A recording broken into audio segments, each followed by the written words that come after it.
예, CBS 라디오 박종현 판승 함께하고 계십니다. 매주 수요일 여야 두 분을 모시고 뜨거운 토론을 펼치는 시간 노컷 대련, 오늘도 두 분을 만납니다. 먼저 김종혁 전 국민의힘 최고위원 어서 오십시오. 안녕하십니까. 그리고 맥 소장님, 서영주 전 더불어민주당 상근 부대변인 어서 오십시오. 네, 안녕하십니까. 우리 김종혁 최고위원님이 전이 되셨네요. 일주일 만에 아, 저는 이게 그렇게 참 됐습니다. 제 인생사 모르겠어요. 아이고 고생하셨어요. 꿈 같아요. 12월 3일부터 시작해서 이제 예. 뭐 한 2주 정도가 지났는데 그렇죠. 물론 역사라는 게 그 경랑의 시대에 뭐 맞아요. 격변할 때는 그런 느낌이 들기도 하겠습니다만 한 십며칠이 한 백몇십 일은 지난 것처럼 사실 하루하루가 달랐고 그렇죠. 오전과 오후가 다르고 뭐 그런 느낌이었고요. 그래서 어쨌든 뭐 최고위원 내려놓게 되는데 저는 사실은 굉장히 홀가분합니다. 여러 가지 뭐 심리적인 그 마음 이렇게 어쨌든 그 당에 이제 지도부 있으니까 방어도 해야 되는 거고 예. 그런 면에서는 상당히 좀 힘들었어요 심적으로. 그래서 예. 홀가분합니다. 오늘 표정이 좀 정말 가벼워 보이시긴 하는데 그 한동훈 전 대표가 이제 혼자 차를 타고 다니면서 여행을 좀 하겠다라는 게 보도가 나왔네요. 모르겠어요. 근데 저희는 주변에서 예. 하여튼 연말까지는 한 열흘 정도는 그냥 쉬셔라. 쉬시라. 예. 여러 가지 생각도 해보고 본인이 왜 뒤통수를 맞았는지도 좀 생각해 보시고 그다음에 뭐가 문제였는가. 근데 뭐 저는 상당히 높이 평가합니다. 12월 3일 그날 밤에 현장에서 제가 서로 통화를 했던 것들 그다음에 예.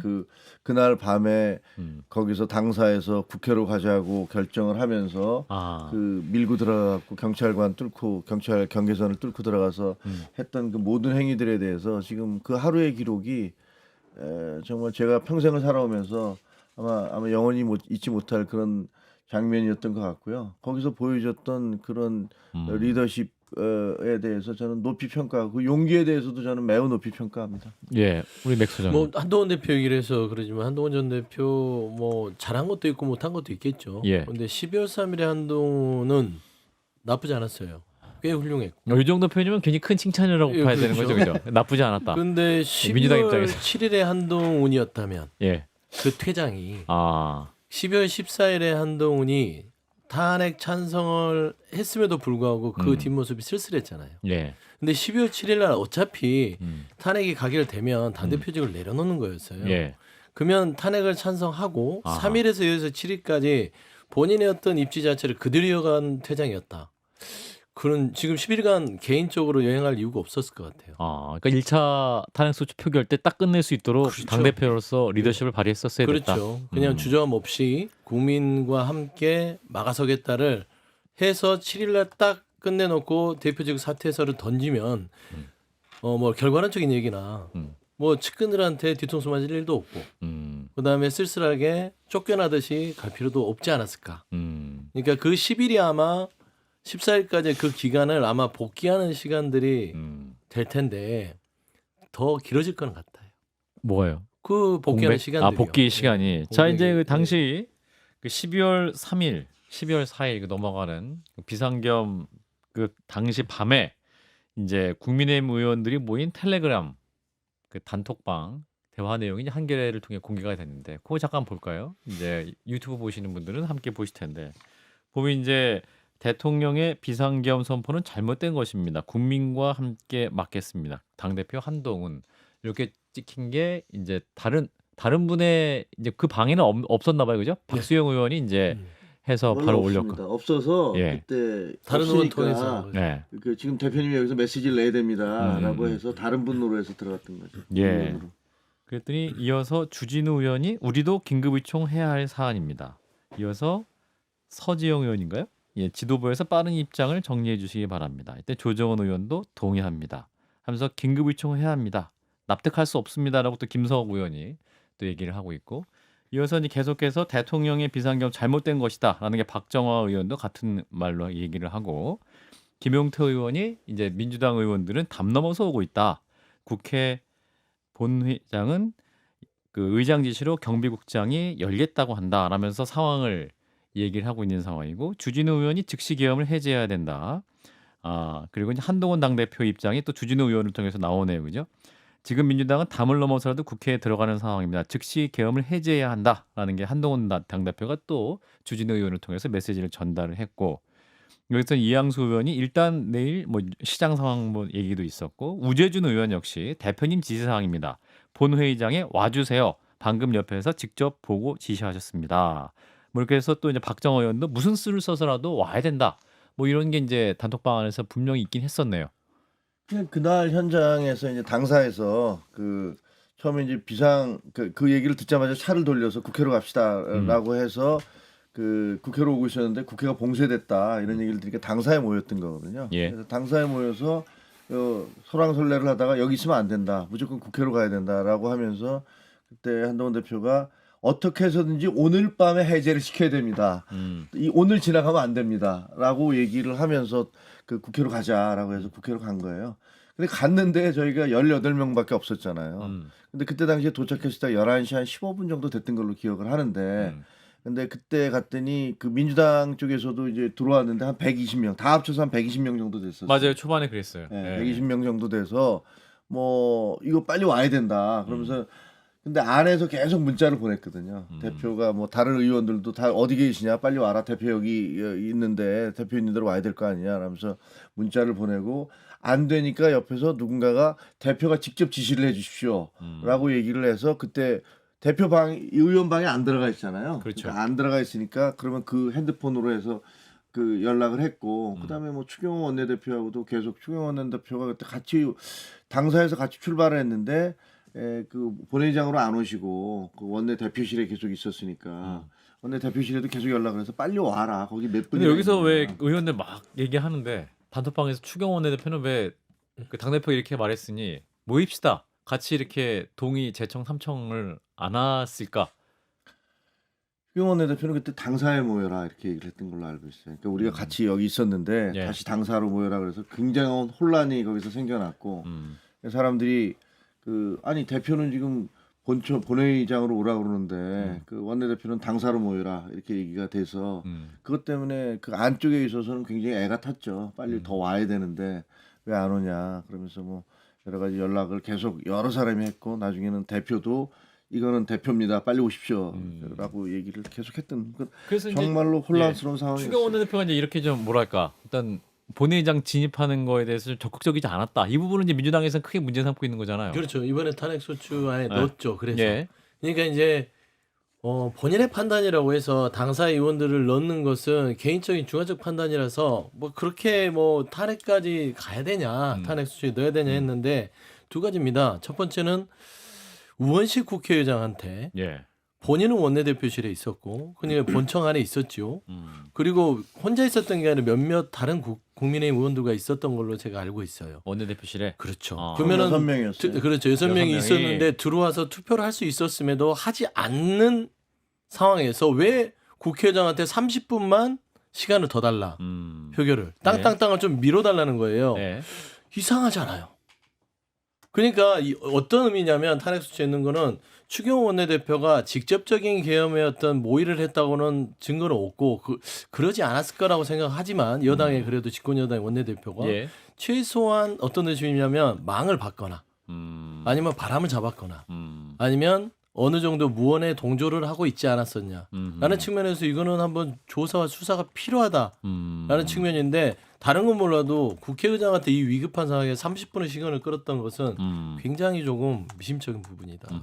그렇습니다. 아직까지는 다 가정이죠. 아니 예. 그렇죠. 그러니까 수사를 통해서 밝혀봐야죠. 우리 김웅 의원님도 본회의장에 가지 않은 부분을 가장 큰 패착이라고 말씀하신 바가 있습니다만 지금 단톡 내용도 좀 보시면서 어떤 마음 드셨는지. 일단 뭐 자꾸 이렇게 단톡방 까는 것 자체에 대해서 저는 그거 좀 안 했으면 좋겠는데 우리 당 의원도 그렇고 민주당 의원들도 그렇고 자꾸 이런 단톡방을 밖으로 이렇게 자기들한테 유리한 때만 이렇게 까요. 근데 이런 건 좀 안 하는 게 맞는 거고. 아마 본인이 유리할 것 같으니까 이 명단 그렇죠. 안에 있는 분 중에 한 분이 그렇죠. 캡처하신 거겠죠? 그렇게 해서 그거 보낸 건데 아니 물론 그건 맞습니다. 그 어찌 됐든 그때 당시 상황에서는 국회의원의 의무예요. 이거 나가서 이게 잘못된 그 내란행위에 이용된 계엄을 해제해야 되는 것은 네. 국회의원의 당연한 의무이고 그걸 못했다는 거에 대해서는 크게 반성을 해야 됩니다. 제가 보기에 그래도 우리 당 의원들이 설마 탄핵에 찬성해서 안 들어가지는 않았을 거라고 봐요. 비상계엄에 그러니까 비상계엄에 음. 그 찬성을 해서 안 들어간 건 아니라고 봐요. 예. 두 가지인데 의원들 중에 안 들어간 건 저는 두 부류라고 봅니다. 첫 번째는 무서웠을 거예요.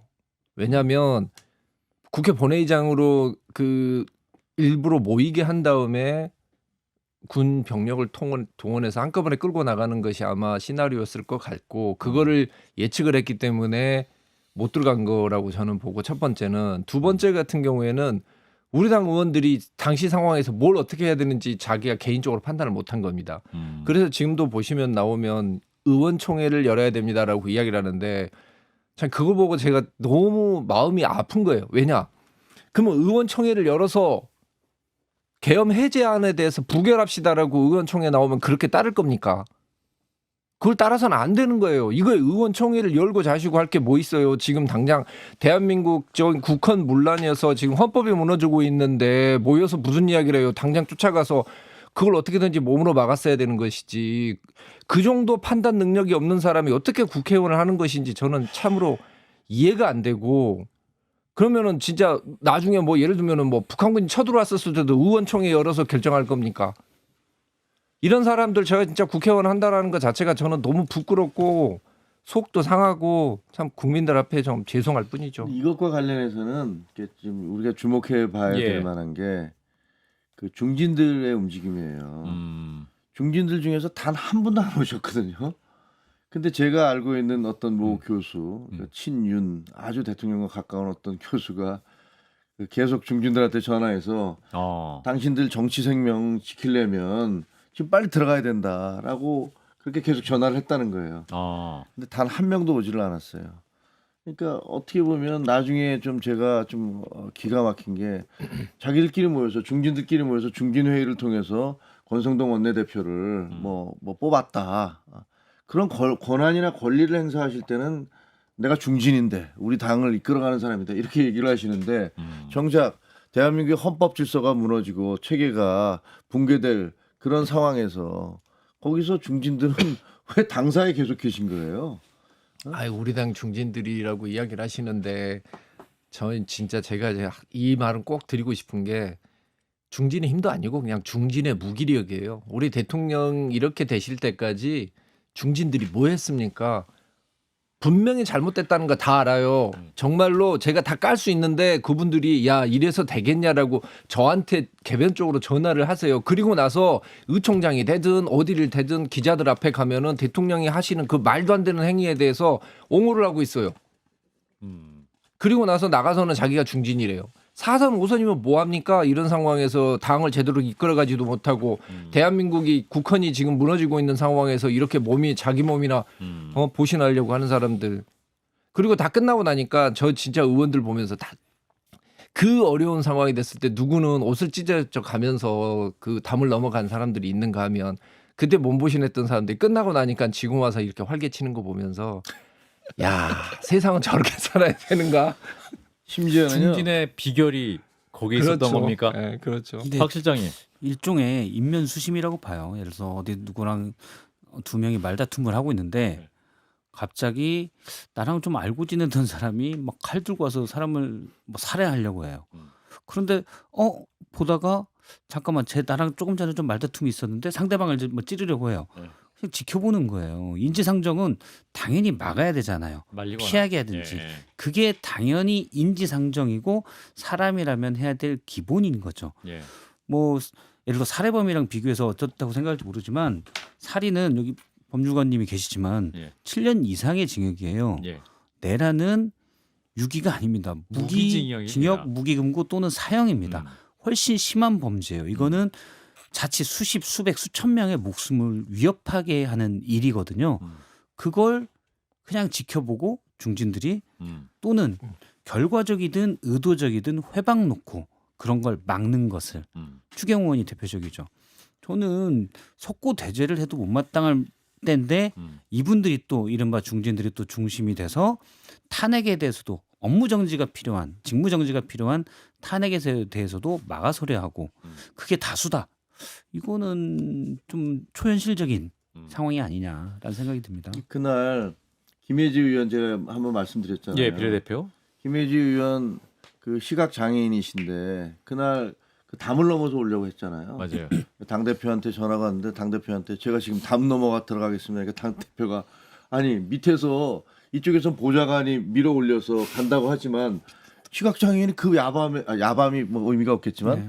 거기서 넘어가서 어떻게 하겠어요? 그러니까 아니 오시지 말라고 절대 오시면 큰일 난다고 그렇게 얘기를 했는데 그 김혜지 의원이 토요일 날 그 3명 투표에 참가했던 3명 중 하나잖아요. 그렇죠. 그것은 아마 제가 보기에는 김혜지 의원이 그날 밤 11월 3일 밤에 느꼈던 그런 분노, 공포 이런 것들 때문이었을 거예요. 그래서 3일 날 본인은 안철수 의원과 더불어서 그 같이 들어가서 투표장에 참석했고 예. 14일 날도 이제 참석했더니 의총장에서 김혜지 의원한테 나가라 너 그만둬라 라면서 얼마나 많은 공격이 들어왔습니까. 저는 그걸 보면서 정말 뻔뻔하다. 저럴 수가 있나. 그건 뻔뻔한 게 아니라 나쁜 거죠. 예, 좀 나쁜 사람들이 하는 일이에요. 음. 그러니까 정의롭지 못한 부분도 있지만 나쁘고 안 나쁘고에 저는 그런 판단이 필요한 것 같아요. 어떻게 그렇게 할 수 있느냐. 그러니까 정치도 사람이 하는 거 아닙니까? 근데 사람이라는 게 기본적으로 우리가 배워왔던 게 있잖아요. 우리가 보통 이 욕 중에 가장 저는 뼈 아픈 욕이 야 배운 게 아깝다. 예. 너는 뭐하러 배웠냐? 이러려고 배웠냐? 라는 것이거든요. 그래도 한 자리씩 헌법기관하고 국회의원이 돼서 배지로서 국민을 대표한 사람들은 나름 배웠다고 하는 사람들이에요. 그렇지 않습니까? 예. 소양을 갖췄으면 그 소양을 그 누구보다도 그 기준이 높아야 됨에도 불구하고 지금 그 어떤 말하자면 그러니까 아예 문외한보다 못하는 짓들을 하고 있잖아요. 김혜지 의원한테 그렇게 한다는 것은 정말 나쁜 사람들이나 하는 일이다라고 예. 저는 좀 덧붙이고 싶습니다. 자, 이러면서 이제 국민의힘이 수습국면에 들어가면서 이 비대위원장을 선출을 하려고 해요. 그래서 이제 비상의총을 열고 했는데 과연 누가 할 것이냐?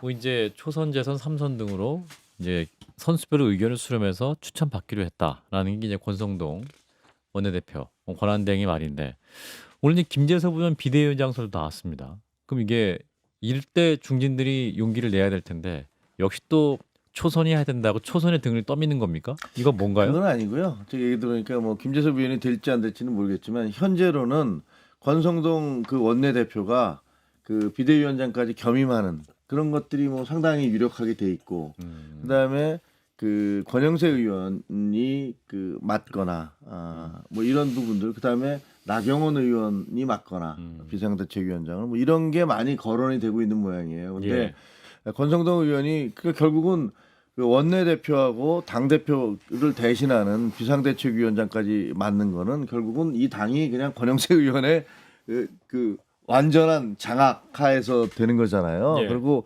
그 아래서 그 조기 대선이 치러지면 조기 대선을 치르겠다는 얘기거든요. 그러니까 사실 그걸 쳐다보면 몰라. 우리 국민들은 어떻게 생각하실까? 한쪽에서는 그 대통령이 윤석열 대통령이 재판을 받게 되고 탄핵 심판을 받고 그다음에 경찰 수사, 검찰 수사를 받는 이 와중에 이 대통령을 만드는데 가장 1등 공신이었던 비서실장이었고 원내대표였던 분이 다시 당을 완전히 장악해서 이번에 새로운 대통령을 내가 또 만들어 보겠다라고 하는 그런 모양새가 만들어지는 거를 도대체 국민들은 어떻게 바라보실까 이런 생각이 들고요. 그리고 뭐 제가 보기에는 그 쉽지는 않을 것 같아요. 김재섭 의원 하면 아마 분명히 내부에서 야 제가 어떻게 튈 줄 알고 쟤한테 대표를 맡겨 뭐 비상대책 원래 비상은 맡겨. 아주 강력한 처방도 받겠다고 해서 비상 비대위원장 아니에요? 어떻게 튈지 모른다고 해서 그런 사람을 지켜야 되는 거 아닙니까? 과감한 변화. 원래는 비대위원장이라는 것은 뭐 우리 당에 문제가 있을 때 대개의 경우는 그 신망이 높고 명망이 있고 신망이 있는 그래서 중립적인 외부 인사들을 불러다가 우리 당이 이렇게 문제가 많으니까 객관적 시각에서 저희 당을 좀 조정해 주세요. 이렇게 하기 위해서 비대위원장을 하는 거잖아요. 근데 지금 비대위원장은 오히려 대표 쫓아내고 본인들이 이 정권을 장악하기 위해서 그러니까 중진의 힘을 보여주기 위해서 그래서 중진들끼리 네가 해라 내가 해라 지금 하고 계신 거잖아요. 근데 아주 결정적인 순간에 자기들의 목소리를 내지 않고 자기들의 책임을 회피한 분들이 다시 리더가 되겠다라는 것들 호매대 아닙니까? 근데- 이거 예. 이거 용납해야 되나요? 근데 뭐 너무 이 시국이라고 비대위에 대해서 기대를 할 필요가 없어요. 어차피 이 내란에 동조를 했고 그 다음에 사람이 한 번 망가지는 게 어렵지요. 한 번 망가지기 시작하면요, 그냥 속수무책입니다. 아. 그래서 진흙을 한 번 안 묻히기 위해서 조심조심 자기를 아. 다루는데 예. 한 번 진흙에 푹 빠지잖아요. 뭐 온몸에 기왕 적신 거 에라 그냥 모르겠다. 진흙탕에 뒹굴자. 아. 저는 이런 심정일 공산이 커요. 박 실장님. 이거 왜 국민의힘이 박근혜 정부 때도 이러진 않았거든요. 이렇게까지 변했나? 물론 한번 탄핵이 돼서 그에 대한 거 뭐 해볼만 하네 이렇게 생각했을 수도 있고, 근데 제일 큰 건 제가 볼 때는 개헌부터 탄핵 소추까지 기간이 10하루로 좀 짧았거든요. 자기들끼리 모여서 대책회의 한다고 모여서 비슷한 얘기 하다 보니 근묵묵자 흑이에요. 묵묵묵이 쭉 묻혀 있으니 거머진 겁니다. 같은 사람들끼리 모여서 똑같은 얘기 하니까 반복돼서 그게 에스컬레이트 돼서 아. 우리끼리라도 똘똘 뭉쳐서 살아야 돼. 그 자리에 김웅현님 한 분 딱 들어가면 완전 분위기 다 달라지는 거 아닌가요? 한 명 갖고는 안 돼요. 김종혁 최고위원 나가 했겠지. 나가 너 나가. 최소한 3대 7로 가 있으면 네. 그래도 상식적인 토의가 가능한데 자기들끼리 똘똘 뭉쳐서 그 얘기 하니까 어. 이렇게 되는 겁니다. 어. 저는 물론 제 추정인데 예. 그럴 가능성이 크다고 보고, 그래서 민심에서 강하게 비판을 하고, 저는 이 정도면 이건 아주 오랫동안 친계엄 세력이다라고 불려져야 된다고 봅니다. 아. 계엄과 탄핵 소추를 분리해서 계엄은 당연히 반대하지만 탄핵 소추는 받아들일 수 없다. 말도 안 되는 소리예요. 이 평상시에 계엄을 선포한 대통령이 누가 제정신이라고 봅니까? 모든 국민들이 불안해 죽겠다. 언제 전쟁이 일으킬지 모르겠다. 당장 직무정지가 필요하다라고 했는데 예. 탄핵 소추는 안 된다. 음. 무슨 2월 하야, 3월 하야. 전혀 말이 논리가 안 맞는 겁니다. 저는 예를 들어서 이런 건 인정을 해요. 누군가 나를, 그러니까 생명의 목숨이 예. 위협당하고 내가 살려고 인면수심의 짓을 할 수 있는 거. 예를 들어 오징어 게임 같은 거죠. 처음엔 재물을 탐하겠지만 나중에는 결국 최종적으로 내가 살아야, 상대방을 죽이고 내가 살아야 되잖아요. 예. 그게 가장 큰 비극이죠. 예. 근데 이분들이 정말 살기 위해서 하냐? 아니에요. 당내 주도권을 잡고 권력을 잡기 위해서 하는 겁니다. 그래서 받아들일 수가 없는 거죠. 예. 박성태 시장님 오늘 아주 강력하게 비판해 주셨는데 한 20초 나왔는데 김웅현님 김재섭 비대위원장설은 어떻게 들으셨어요? 짧게. 2부에서. 그나마 우리 살 길인데 그렇게는 안 될 겁니다. 아, 근데 그나마 우리 살 길이에요? 그럼요. 근데 제가 의원 중에서 만약에 비대위원장을 뽑으려면 조건은 딱 하나예요. 12월 3일 날 본회의장에 들어갔어야 돼요. 12월 3일 날 본회의장에 들어가지 않은 의원은 의원으로서 자격이 없는 거고, 무슨 비대위원장입니까? 그 사람들은 국회의원으로서 자격이 없는 겁니다. 일단 1부 마무리합니다.